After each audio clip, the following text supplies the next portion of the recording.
pa siya Wala na. bibirahin.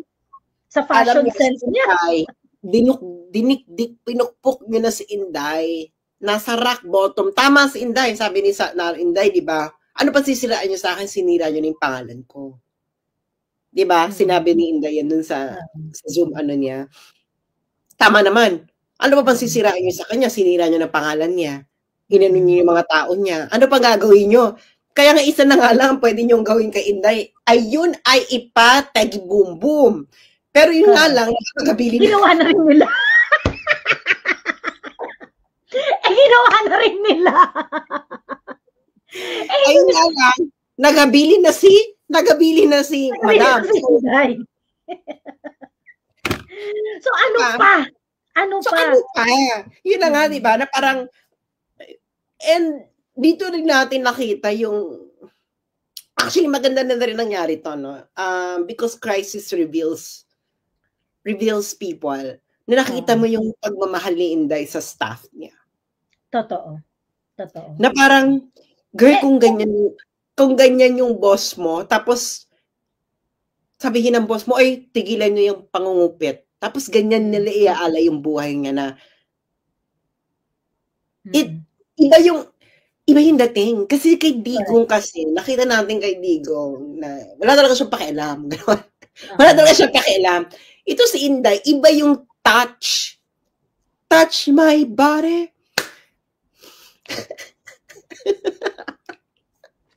Iba yung touch. Ano yung touch na hindi siya... She's gonna be with you all the way. Ganon. Hindi niya hayaan yung mga tao niya. Hindi niya hayaan niya. Di ba, tinupad niya yung pangako niya na ikukulong ka, samahan kita. Kayo. Oo. True enough, ganun nga ang ginawa niya. Who would thought na, my God, akala natin politician lang to na etos lang na ganun, pero tinutuon ni Akla. True. I don't think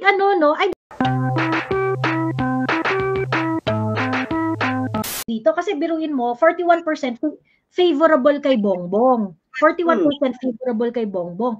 Tapos 67 to 90% ng sinurvey aware sila sa mga issues ni Bongbong. So ibig sabihin nung pinili nila na nasa right track pa rin ang bansa, at the same time aware din sila dun sa mga issues ng administration. So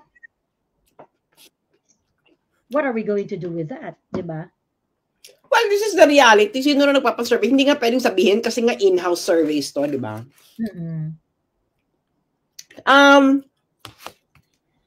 Saka yung survey. Alam mo kung bakit? Because, hindi mo nakita sa survey, na 40% says na their lives are better than a year ago. So, ibig sabihin, gumanda yung buhay nila. So, actually, better now pala, mas kaunti kaysa sa... Mas kaunti. Mas last year, mas magandang buhay nila. Ngayon, 31% na lang. Okay. Kaya you can see the difference. That's why, marami pa ring favorable. Kita mo, 45%. Yung better now at saka same, basically, parang pwede mo siyang ilagay sa isang block na better. Ibig sabihin, mas maganda yung buhay nila a year ago. Last year. Better now, it's better now. Better this year. And hindi na naman yung job satisfaction. They're rather satisfied. So, 45% are rather satisfied. Hindi ka naman magsasalita nito by if you're an ordinary person, they're not balancing everything in total. They're gonna look at, maayos ba yung trabaho ko ngayon? Hindi ba yung trabaho ko ngayon under kay Bongbong? And then that's all they have to think of.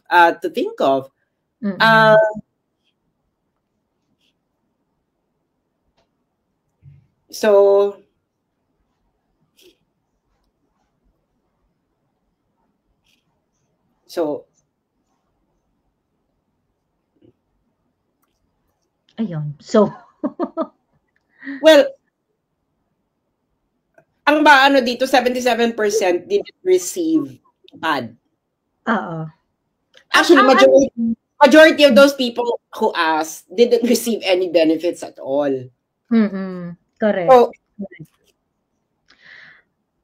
ang general impression ko with this survey, the people have not reached tipping point. Kumbaga talagang well, 'di ba? The people have not reached tipping point. Very, very tolerable pa ang situation ngayon. Diba? Well, with the favorability results. Kaya nga, no, this is very Filipino. Kaya nga, you cannot have, wala nga siyang collective spirit. Like, for example, dito sa pinadala mo, 90% aware na, ang question, ang nakalagay pa, ang issue, Popshi, president, is an addict using Coca-Cola. Alam nyo kayo na aware. 90%. And they don't care. Di ba? They don't care. 41% still favors him. 90% are aware. 90% are aware na addictus benedictus siya. Pero 41% still favors him. Yeah. Ito pa. Second highest issue. Most of the national budget was embezzled by President Bongbong Marcos and his allies instead of using for assistance. So 86% aware na ganun ang issue, na in-embezzle nila ang pera ng taong bayan. But people are still okay. 41% are still 41% are still favors him. think that the Philippines is going the right direction. Lahat, actually, they are aware na si Martin Romualdez, Saldico, ay gumagamit ng luxury helicopters at high living emirate using public funds.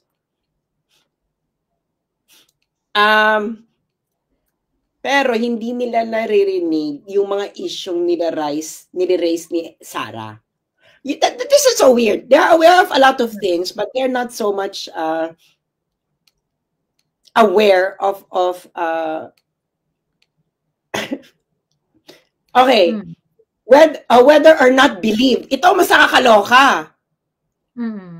Bakla kasi yung una, aware lang. Ito, nakita mo ba yung believed? Ay, oo, itong believe, yung 51 to 80. Oo. Siyempre, una-una, Popshi is an addict using Coca-Cola. Alam niyo kailan ang believe? 80%. 80%, pero 41% favors the situation. But I guess you know, we are such a fucked up country.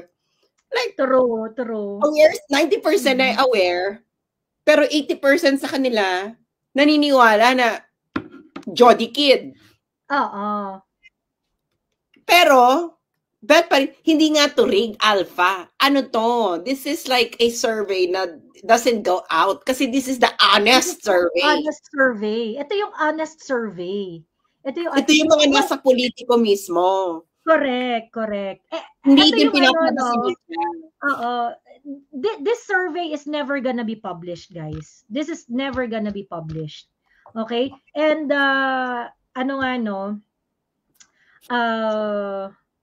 like I said, ito yung kinonduct from, ano nga yung date?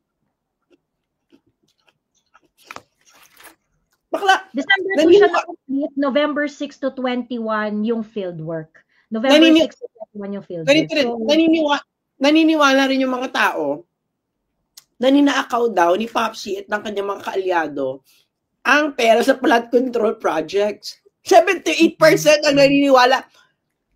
Kaya pero, you know, you have to listen to this survey kasi ganito tayo ka-fuck up mag-isip. Sa totoo lang ganito tayo ka-fuck up mag-isip. Now you know why. Sinabi ko na sa iyo, di ba? Dito, the survey also shows na okay naman yung satisfied naman sila sa trabaho nila. Malaki yung satisfied sa trabaho nila, even under dito kay Bongbong. Because so Filipinos will only be these issues na alam nilang mali will only affect them if it actually affects them, their lives. That is the more rational way to interpret this. So, hindi wala sila pakialam kahit tumaid dyan si Bongbong sa harapan ninyo. Mandidiri sila. But the thing is, at the end of the day, hindi naman nila na-experience ang presidente. Ang na-experience nila, yung trabaho nila. Yung life nila, yung trabaho nila, kung okay pa, yung ganun.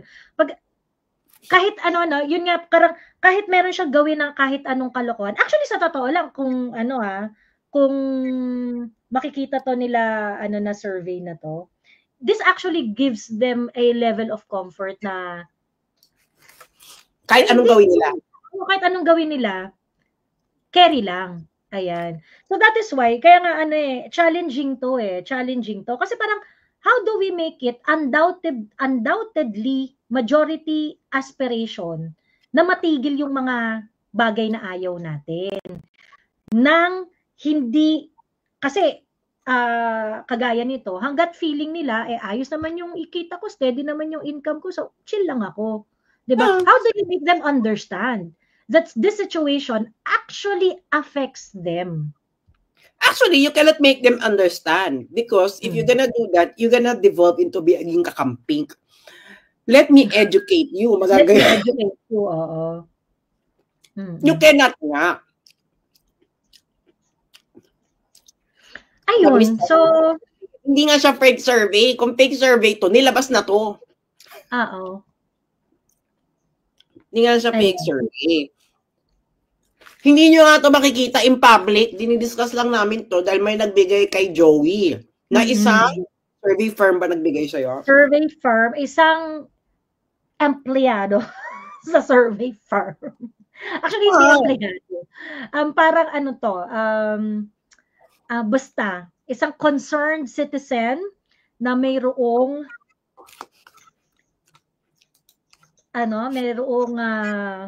and nakita nyo na kung bakit nag-urong-sulong si Bongbong. Kasi, ang daming, hindi naman, mas maraming hindi pabor sa impeachment kaysa sa pabor.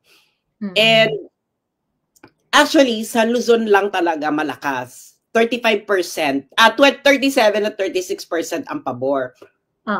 Pero sa Visayas at Mindanao, lalo na sa Mindanao, 86% ang hindi pabor.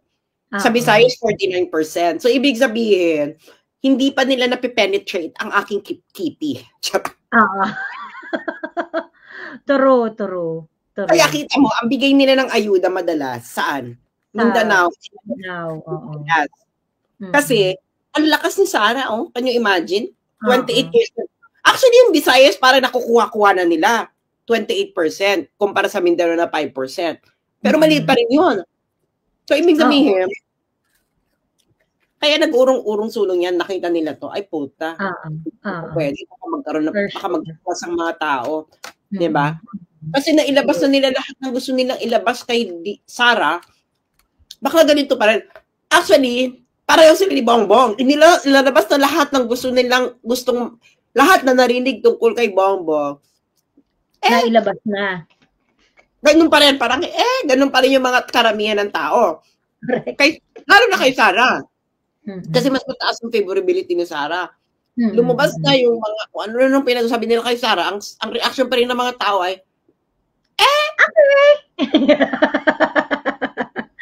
True. Ganon. Ang layo pa rin sa tipping point, di ba? Yung kumbaga parang, andyan na lahat na ng issue, lahat ng kontrobersya, nandyan na. Pero ang layo-layo pa rin sa tipping point. Malayo talaga siya. Kaya nga, pero kung makikita mo yung EDSA ng BBM supporter at EDSA ng mga Duterte supporters, makikita mo na mas maraming tao sa EDSA ng mga Duterte supporters. At mas mukhang organic. Yung dalawa, walang show. Yes. Oo naman. Hindi, at saka yung ang tawag dito, yung to be able to sustain the event for several days na continuous yung flow ng tao. Ilang araw siya? 7 days, sunod-sunod. Walang patid. Ang BBM? Hindi, yung sa EDSA. Wala akong pakialam dyan. Alam ko na yan. Yung kay BBM. Ay, hindi. Nag-start yun ng 1:00, tapos na ng 6 p.m. ng December 7. Wala, na-disperse na yung tao after ng 6 p.m. So, ayun na nga. Di ba? Na parang protect BBM, ganyan. Ay, naku, Joey. Kasi yung sticker na design ng sticker. O, pinapagawa. Nahirapan siya dun sa ganun. Yung, kasi kamay. Nahirapan siya. Ay, iba ba niya kaunti? Kasi mahirap yung yun daw yung pinakamahirap i-drawing sa lahat, yung kamay na ganyan. Ah, talaga? Oo, ayun. So anyway, pero yung trabaho naman na niya. Sandali. So, sa madaling salita, nabasa niyo ba yung sinulat ko dati na nasa deadlock? Nagets yun na. Oh, hindi ko pa nababasa itong survey na to, ha. It's just like intuition and some background knowledge of what's going on. Naka-deadlock, no? Deadlock ngayon. Ngayon, kaya gusto nilang itong mga may tactical alliance, ang BBM administration, itong Makabayan Black, si Rizzo Ontiveros, atat na atat silang ipa-impeach si Sara bago mag-2025 elections. Bakit kamo? Dahil pag hindi nila nagawa yan, wala na. Tapos na ang boxing. In as much as, kumbaga, yung downside ng survey is that malayo tayo sa tipping point. Pero at the same time, I'm pretty sure they're going to take it as a threat then that despite all the issues being thrown at Inday, hindi rin nagigiba yung favorability niya. Kaya nga, di ba, sabi ko sa inyo, bongga na, tinanggalan siya ng budget, tinapyasan siya. Oo. Ibig sabihin, tinapyasan nila ako ng budget. Tumataas pa yung favorability ni Inday. Kasi wala ka ng issue. And yung budget naman niya, normal budget lang yun na kailangan ng resibo eh. Yun yung, di ba? Hindi mo naman siya maano dyan kasi hindi naman confidential yun. And less mistake. Kasi ganyan sa government. More money, more mistake. Simple as that. It's the ano tong law na ito, yung things will, I forgot. Anyway, so ngayon, lahat na ng issue nila, actually, lahat ng issue nila kay Inday, actually, kinumpile nila at nilagay nila doon sa impeachment. Kaya nga, yung nagkaroon ng tantrums, nag-meltdown in public. Sabi ko nga nung binasa ko yun, eto na yun. Oo. And actually, sa totoo lang, medyo sobrang yung desperate attempt na yung impeachment. So that is why, kung walang mangyayari dyan sa impeachment na yan, yari talaga sila. Well, pag ma-survive yan ni Inday, I think they will push it. Ano pa? They will push it. They will push it. Kasi kailangan mangampanya ni Chel Jok. No, I'm pretty sure isa sa magiging lawyer. Correct, oo. Yung maghahag ng spotlight yan, ano? Yes. Maghahag ng spotlight yan. Kaya ang sinasabi ko sa inyo, di ba, we are watching high politics. Okay? Siya high politics kasi this concerns survival. Kaya siya high politics. Survival ng mga politiko. So ngayon, si Sara, kailangan... Sabi niya, I'm amazed how GMA remove ERAP kung ganito ka na. Actually, hindi naman si GMA ba yung major force? No. Hindi naman si GMA yung major force nun eh. No. It's not GMA. Nagkataon lang na GMA is the successor. Pero I don't think siya yung prime mover nung ano. Kaya nagkaganon dahil yung mga traditional elites, businessmen, church, mainstream media, ay nag-connive. Na ayaw na nila kay ERAP kasi syempre may mga interest silang nasasagasaan, etc. Nag-connive sila. Kung hampas lupa ka lang, wala naman sa history ng Pilipino na yung mga hampas lupa successful na nakapagpatanggal ng mataas na leader. Ay, yung mga hampas lupa, shout lang tayo dyan. Pero ang totoong may kapangyarihan para magtanggal dyan is the traditional elites. Because they have the money, they have the power, they have everything. Correct. Ang regular revolusyon ng mga hampas lupa, natitegi yung leader. Natitegi yan, oo. Correct. Wala naman sa mga Pilipinong ganun, you don't have the French Revolution spirit. As simple as that.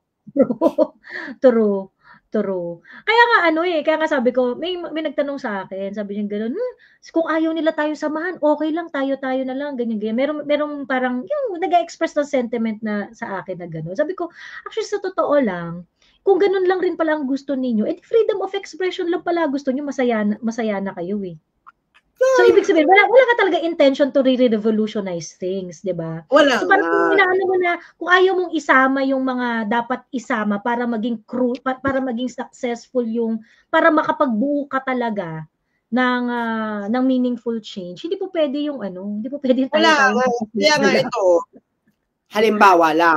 halimbawa si Inday pumalit. Si Inday makikipag-compromise din yan sa mga, syempre, hindi mawawala yan kung hindi gumalaw ang traditional elites. You have to be realistic, guys. Pag gano'n na nangyari, si Inday, magkakaroon din siya ng compromise dun sa mga tao. Concession. So, parang, kaya nga, you have to lower down your expectations. Hindi po, you have to understand how power works in the Philippines.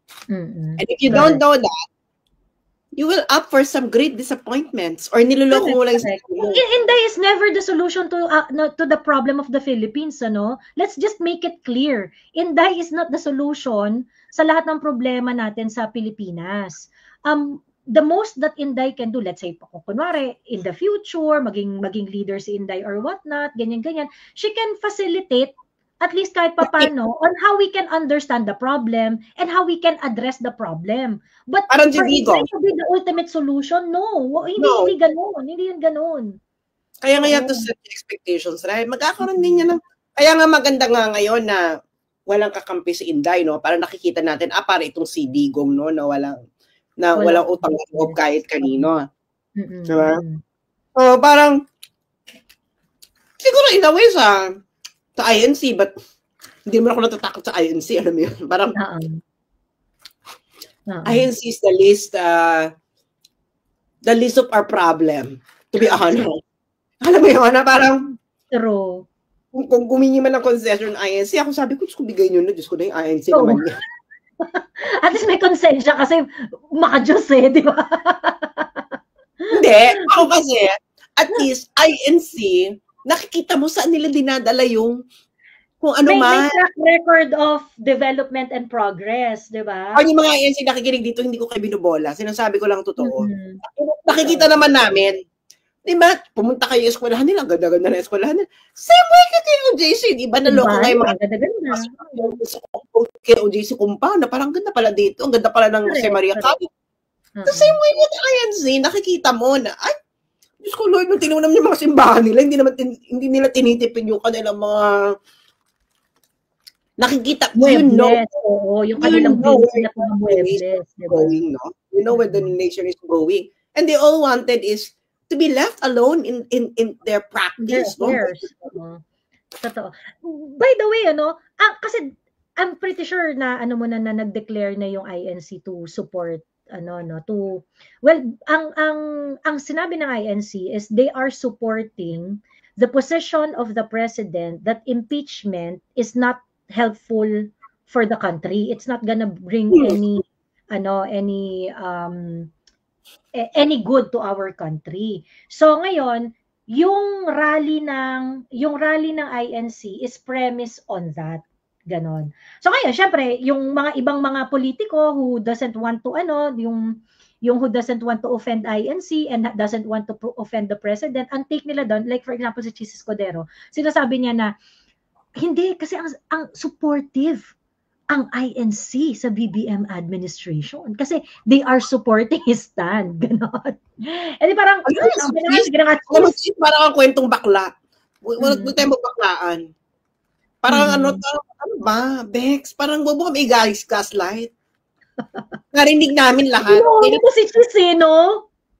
Parang ano ba akala mo? Wala kaming ganun kami kahirap, wala kaming access. Kasi namin ang Pangulo. Yung Bex, ang linaw-linaw nung sinabi.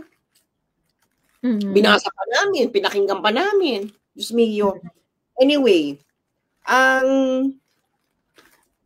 ang sena kasi dyan, ang INC, if you're just gonna look at the history, no? Correct me if I'm wrong, kayong INC o kung anti-INC man kayo, hindi nila iniwanan yung mga sinuportahan nila. Si ERAP, hindi nila iniwanan. Nagpa-EDSA 3 ang INC. At yung INC, naalala nyo yung EDSA 3? EDSA 3 happened May 2002, which is several months after EDSA 2. EDSA 2, oo. And actually, mas maraming tao yun. Mas maraming tao yung EDSA 2. EDSA 3. Ay, EDSA 3. Di ba hindi nila iniwala sa ERAP?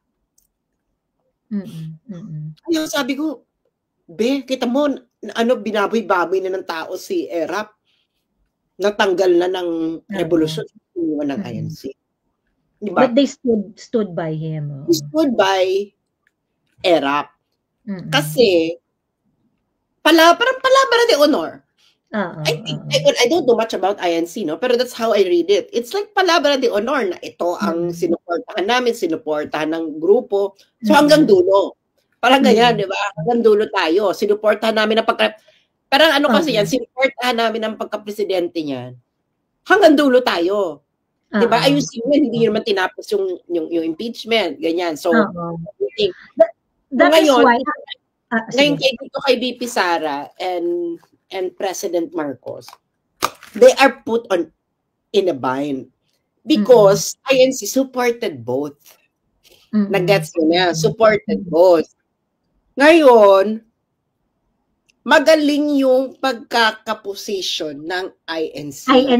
Correct. Oo. No, hindi nila nilalabanan si BBM. Bagkus, ginamit nila yung sinabi ni BBM in order to make a stand against the impeachment of Yes. Correct. Bigyan ng corona ang INC. Correct. Talaga, ayan na.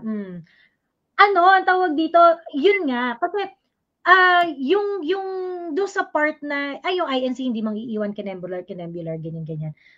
The way they phrase the way they phrase yung kanilang stand is basically putting INC BBM in a situation wherein don't give us a reason para iwanan ka.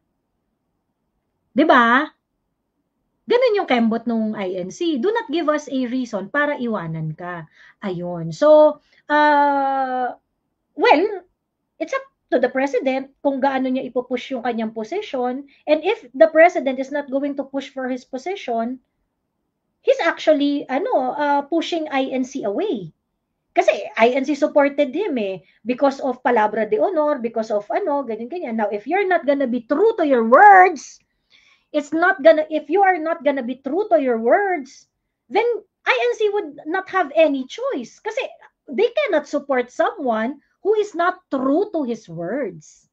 Diba, Chis Escudero? Ayun. Ganarn! Ayan. So ngayon, ang tawag dito, may mga kumukontak sa aking mga taga-INC, no? Sabi ng ganun, Miss Joey, chill lang kayo. Meron lang kaming mga ginagawa ngayon. Pero huwag kayong mag-alala. Yung sinabi ng INC na yan, gagawin yan. Ayun, may mga assurance ako naririnig. Hindi naman, ihiwalay ninyo yung individual INC members sa INC as the organization, as the church. Magkaiba yun. Sabihin na, paano siya ganyan? Bex, hindi po siya ang INC. Ang INC po is yung pamunaan at yung simbahan. Sa community. Do not, wag nyong imi-mistake the two. Okay? Pero yun na nga. Ang ano ko lang talaga dyan is, dito na nagkasubukan. Kasi nga, again, wala pa ako nabalita ang INC nang iwan sila sa ere. And that's very crucial for a religious organization. And I've been, kahit nung panahon ni PRRD, I've been talking about this. The religious organization should serve as a conscience of the Filipino people. Ano yung paniniwala ninyo? Ano yung paninindigan nyo on certain issues, ganyan. You are not there to directly meddle dun sa political affairs or whatnot, but you can actually provide guidance kung ano dapat yung gawin ng mga tao, ano dapat yung mga choices nila. Si INC kasi nagra-rise siya sa occasion pagka na-challenge kung ano yung paniniwala niya. Yun nga, yung paniniwala niya in the past, they were very consistent. Kung yun yung pinaniwalaan nila, pinaninindigan nila. Yung Catholic Church ngayon, na very, very anti-Marcos, and right now is not doing anything, not even lifting a finger sa pag-criticize sa Marcos administration. I mean, how can you be an effective conscience? Yeah. Diba? Kasi, ano nga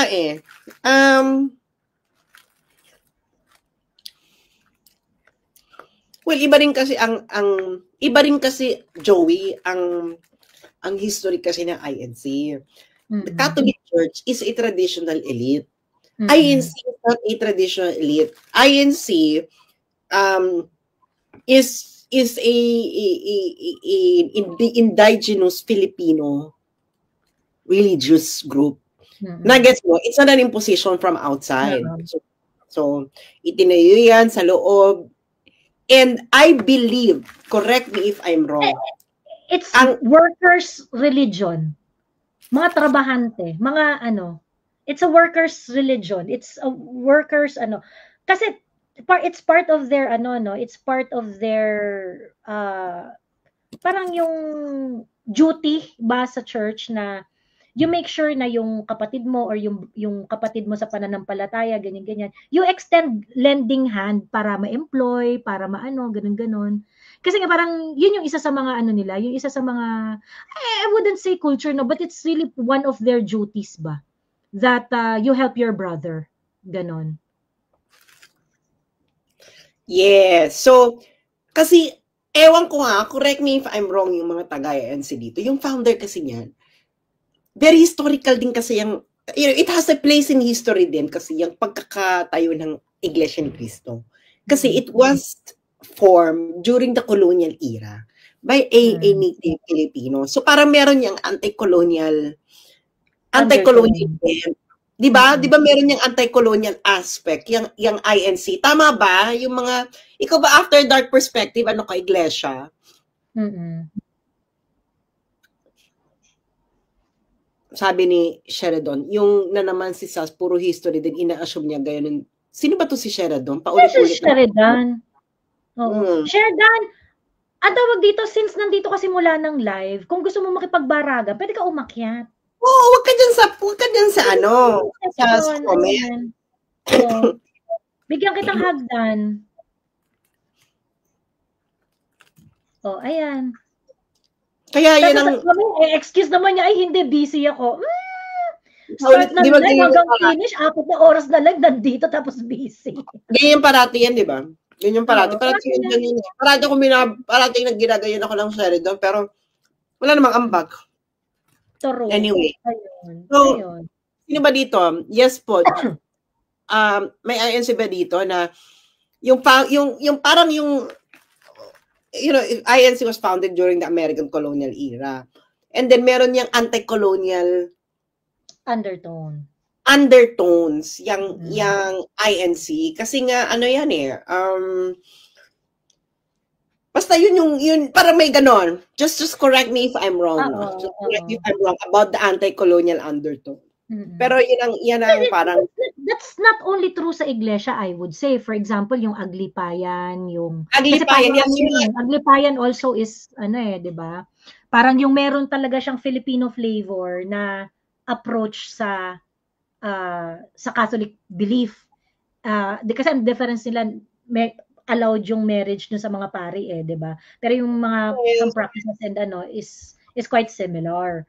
And other malalaking Filipino religious organization would have that kind of undertone, yung they come together as working class, mga trabahante, mga nagtatrabaho, mga normal na yung hindi malalaking tao nagsama-sama together in exercising their devotion and faith doon sa kanilang religious organization. Kaya without relying on without relying doon sa hindi, kaya nga naloko yung kaya nga 'di ba? I think this was during their anniversary. Anniversary ba to? Yung pinuno nila yung buong Rojas Boulevard. Oo. Ito yung time na yung panahon ni Pinoy ba to? Yung tinutukoy mo? Hindi, yung anniversary ata nila to, yung pinuno nila yung buong Rojas Boulevard. Oo. Anniversary nila yan. 100 anniversary ata nila yan. 100 anniversary ata yan. Or something like that. Oo. Girl, pinuno nila yung buong Centennial. Centennial anniversary, oo. Pinuno nila yung buong Rojas Boulevard. Like yung buong kahabaan ng Rojas Boulevard. So, 2014. Kaya nga, at that moment, INC showed na we can mobilize this large number of people. Parang, that's from a political perspective, no? Na, INC can mobilize ganyang kadaming tao. No? From my political perspective, kung ikaw political operator kayo na makikita mo, grabe tong INC. Can you imagine na kapag mobilize sila ng ganyang karaming tao at ano lang to ha, NCR at Karatig Bayan. So, hindi siya 2001. INC 2001. Recently lang yun nung pinuno nila. Recent lang to. Teka, hanapin nga natin. Wait lang ha. Hanapin natin para makita natin yung video ng INC Centennial Celebration. Rojas Boulevard.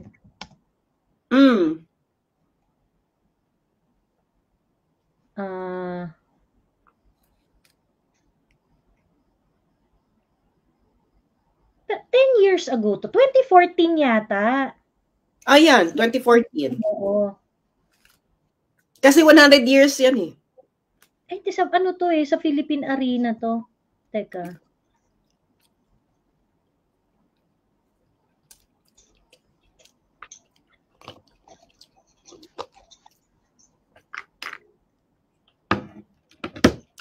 Hanap tayo Kaya nga kaya nung EDSA 3 na mas malaki sa EDSA 2 kasi hindi kasi siya kinovered ng mainstream media.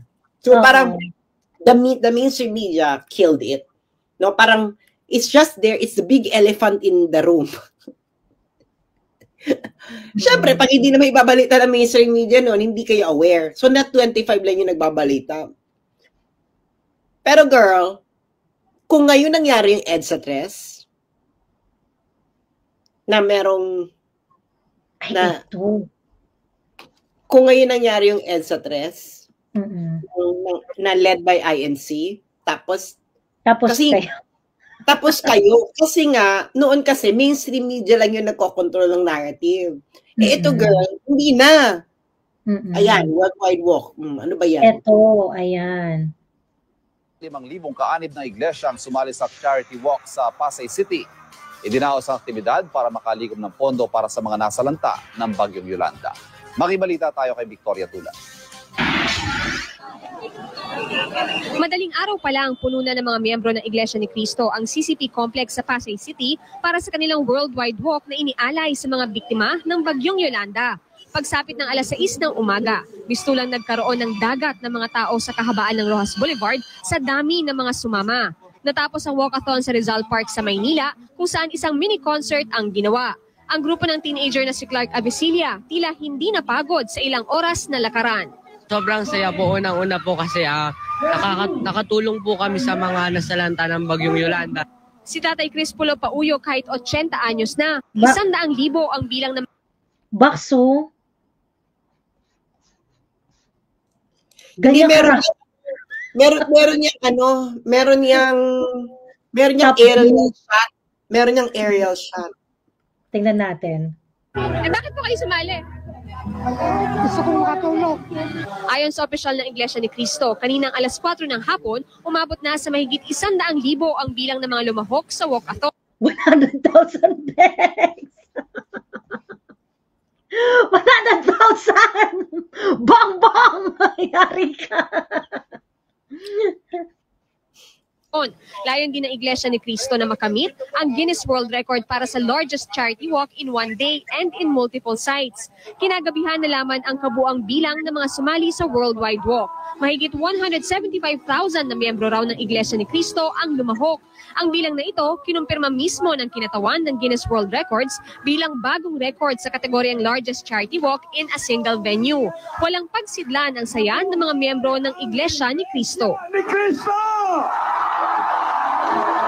Lahat kami iisa ang masasabi namin. Ibinabalik namin ang kapurihan sa Diyos. Ang Diyos ang may gawa nito. Bukas malalaman naman kung malalampasan ng Iglesia ni Cristo ang Guinness World Record sa largest charity walk in multiple sites. Bukod sa Pilipinas, 27 bansa pa ang nagsagawa ng charity walk. Kung dati na kayong tumutulong, huwag kayong tumigil. Tuloy lang.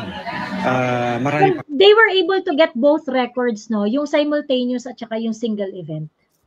They were able to get both records. So, ayun lang. Balik lang natin dun sa 100 katao na, ayan. So, yun na nga. Yun na nga. 100,000 katao. 100,000. Maglakad lang yan. So, puno nga nila yung buong Rojas Boulevard niyan, be. May picture yan eh. May aerial shot ng picture eh. So, at saka hindi mo pwedeng sabihin gawa-gawa lang yung number na yan. Kasi sinertify ng Guinness Book of World Records eh. Yes, kaya talaga ng INC mag-mobilize. And kaya ngayon nga, magaling yung pagkakabalanse ng INC. Correct. Ano yan? Pero yan, hindi kasi sila nang iwan eh.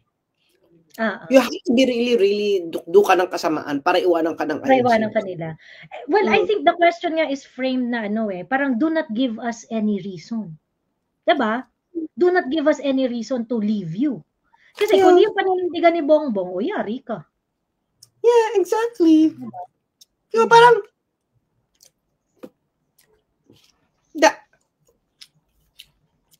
and dalawa din kinalaban mong religious group. KOJC and INC. Yeah. So yung INC kasi, hindi mo kasi hini-head on pa yan. Pero pag hini-head on mo yan, dalawa ka na. Plus, of course, kita mo naman yung Mindanao, solid tala. So meron ng solid, meron totoo ang solid South. South, oo. Yun ang solid. May totoo ang solid South. So, well, hindi mo naman sila masisisi kasi this is the first time in the history of the Philippines na meron talagang Mindanaoan na namamayagpag sa Vice President. Magkasunod pa, President, Vice President. So, parang kaya nga Mindanao eh. Spelled as M-I-N-D-A-N-O-W. Diba? Ayun. True. Magpakita tayo, bakla. Teka lang, ang tawag dito, tapusin muna natin yung mga topic natin bago tayo magpaakyat. May presentation ka pa, girl. Oo, marami tayong topic. Ayun. May presentation ka pa. Oo. Yung, eto nga, kasi, like what you mentioned earlier, ang support ng Iglesia noong 2022, binigay nila for Inday and Sara. Ganon. So, kumbaga, talagang Bongbong is being pushed, his back is being pushed on the wall na eto yung sinuportahan namin.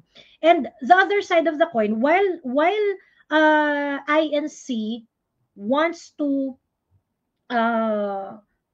stand doon sa pronouncement ni BBM, yung other half nun, INC is also showing undeniable support kay Inday Sara. Kasi, kaya dito ako nababaklaan doon sa sinabi ni Chise. Kasi si Chise sabi, hindi, ang INC, suportado nila. Yeah, oo, suportado nila si BBM, pero at the same time, suportado rin nila si Inday.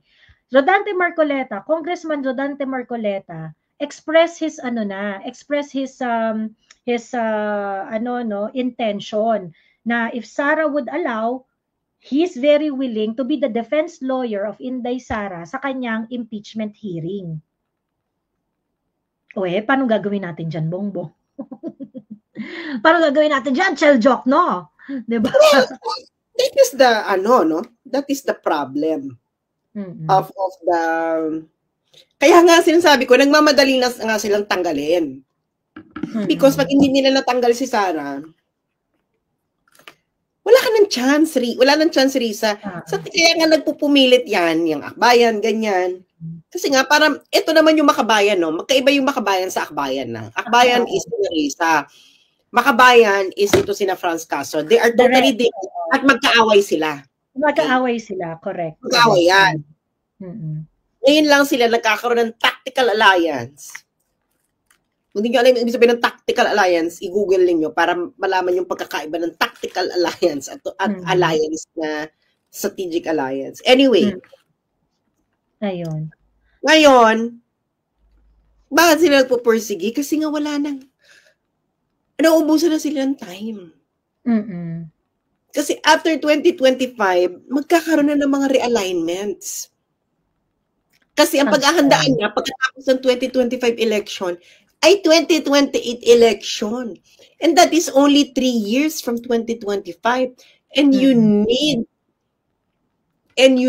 a lot of emerald in order to make kasi ang titibagin mo is voted by a majority. It's Inday. And wala na. Tapos, ang pagkakamali kasi talaga nila dito, no? Masyadong nilang maagang binira si Inday.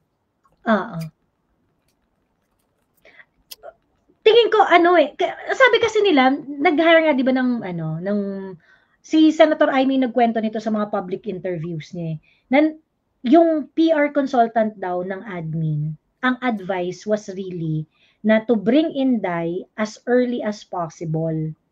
Ganun. Kasi nga, I'm pretty sure they say si Inday Sinize up na nila si Inday na alam nila na hindi nila talaga kayang itumbayan ng mabilisan. 2 years before the election might be very, very difficult for them. Pagkatapos too risky kasi wala na silang wing room. Ganon. So parang they chose yung option na, sige, birahin ka namin ng maaga, kung hindi mag-work, meron pa silang chance na mag-isip ng panibago. Ganon. I think that's how they approached it. Wala na sila maisip, nilabas na nila lahat. Ayun lang, diba? Hindi sila nagtira. Bex, lahat na, kung ikaw, pati yung pag-withdraw ng bangko, ginagawa mong issue, wala ka ng issue. Wala ka ng bala. Wala ka ng bala. Oo, tinagyan mo ng budget. Ginawa mo ng Virgin Mary si Inday. Tinagyan mo ng budget. O, di tanggalan ninyo. Oo. Tinanggalan mo na ng budget, tinanggalan mo na ng mga mahahalagang position sa government. Saan mo pa siya bibirahin? Sa fashion sense niya. Pinukpok niya na si Inday. Nasa rock bottom. Tama si Inday. Sabi ni Inday, di ba? Ano pa sisiraan niyo sa akin? Sinira niyo na yung pangalan ko. Di ba? Sinabi ni Inday yan dun sa Zoom niya. Tama naman. Ano pa bang sisirain niyo sa kanya? Sinira niyo ng pangalan niya.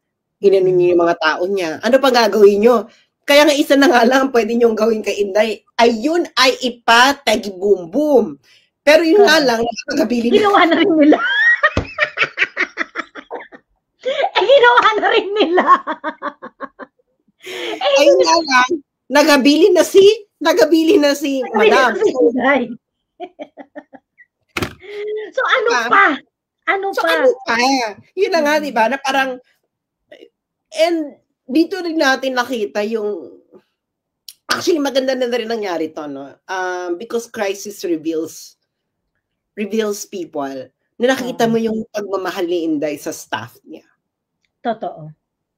Na parang, girl, kung ganyan yung boss mo, tapos sabihin ng boss mo, ay, tigilan niyo yung pangungupit. Tapos ganyan nila iaala yung buhay niya na iba yung dating. Kasi kay Digong kasi, nakita natin kay Digong na wala talaga siyang pakialam. Wala talaga siyang pakialam. Ito si Inday, iba yung touch. Touch my body.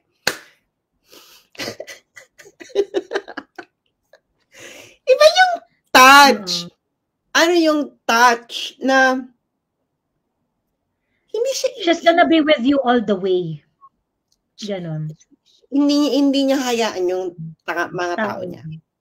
Hindi niya hayaan niya. Di ba, tinupad niya yung pangako niya na ikukulong ka, samahan kita. Kayo. Oo. True enough, ganun nga ang ginawa niya. Who would thought na, my God, akala natin politician lang to na etos lang na ganun, pero tinutuon ni Akla.